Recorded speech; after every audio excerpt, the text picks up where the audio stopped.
Yep. And you talked about the uncomfortableness of it. You know, I even mentioned during the segment that a little confession that I felt a little uncomfortable even preparing for the segment. Right. I don't know why, Right. but I guess it's just natural for a lot of us to be uncomfortable. Right. You But- kind of avoid the topic, but in the end, I mean, we in these different community events that we participate in, the one thing we hear over and over is, I am so glad that my mother did this for us. It was truly a gift, and we were so happy to. And then the people who are doing it for themselves, it's just, Right. you know, you do it, and then it's out of your mind. And and I love what you just said about gift, because we were just chatting a little bit before we went live here about this week being Valentine's Day. And that this is a gift that you could give on Valentine's Day, and I don't mean that in a joking manner, No.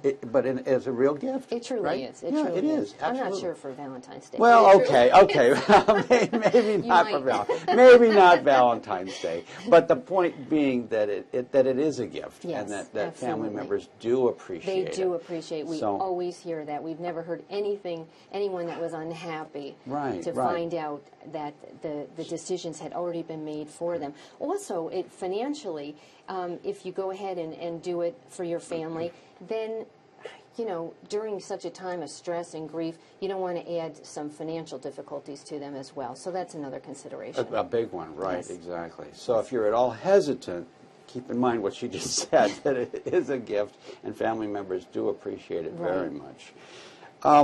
Will a funeral home charge a fee to prearrange a funeral? No, absolutely not. In New York State, there's very strict laws on Preneed in New York State, and one of them is that there can be no fee assessed for making these prearrangements. And the same goes for if you were to cancel, decide to get a return on your funds, there's no fee for that as well. Okay. Now, are there only certain funeral homes that will do this, or No, most of them will make prearrangements. Yes, I would say, if not all, most would want to do so that. it's just a matter of It's good for picking them up the as well. phone or stopping in and saying, "Hey, I'd like to make an appointment That's for right. prearrangement." That's right. Yeah, they're all familiar with and they're it. familiar with it, right? And then and just talk about it. And Right. Start with getting something down anyway, and That's then right. decide whether or not you're going to go for the full payment plan, or just, as you said before, you can just put your wishes down if Right. that's all you That's choose right. to do. Yep. And tell us a little bit about that prearrangement process. What's involved, and Okay. Well, you just, you want to find a funeral home in your community that you're comfortable with, and you'll go in and you'll meet with the funeral director. They'll give you the general price list for that funeral home. You can make selections, like I mentioned, cremation, traditional burial, visiting hours, flowers, everything. Right, Anything right. is that you want, plus any special requests that you might have. I mean, people have those. And you get it all down in writing on an itemization, sign an agreement, funded or not.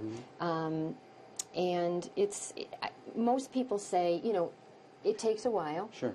You have to give it some thought, but I always say, try to do your homework ahead of time and know what you need to ask and what you need to expect from the funeral director is a really good idea as well. Sure, yeah, and maybe try to come up with at least some basic thoughts of what you might like to have. Yes. For instance, you mentioned cremation versus traditional burial. Right.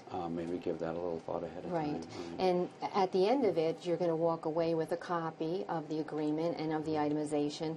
And one thing we always stress is that you put it in a safe place when you go home, but a place, let your family know where it is and where it's easily accessible at the time of need, because that's the thing. Sometimes there's pre-planned, prearrangements the family doesn't even know about it, and that's really a shame. Oh, So, yes, I can see that's where an that important would thing. happen, right. Yep. Like we all do, or at least I do from time to time. I'll say, I'm going to put this in a safe place, Right. where no one will know about Right. it. And And it's- then they if it's don't. in a safe Nobody and you knows don't know about the it, right. combination, then Exactly, there's real right. issues. Or I guess, some people might put it in a safety deposit box, which I Right. guess is okay, but if you're going to do that, make sure somebody knows That's that right. it's in the safety That's deposit right. box Yeah. and who's got access so that Exactly. you can access it. Exactly. Right, yeah, that makes sense. Now, you mentioned selecting a funeral home. Are there any tips that you might be able to offer? I mean, there may be some folks wondering, how do I go about picking a funeral home? What's important to ask, Okay. and how does someone go about doing that? Well, we advise that you do it the same way you would a doctor or a lawyer. You're going to ask family and friends. The funeral home's reputation in the community, that's something to consider. Very important. And of course, with the internet now, you can research online and get an idea of what the funeral home offers, so you'll know ahead of time. But but one thing to note is that despite that you go to this one funeral home and you make the pre-arrangements, you're not tied there. If you move or change your mind, that can always be changed later. It can be changed, right? Now, can. that's important to know, Yep. right? Huh. Now, does your organization make recommendations or not?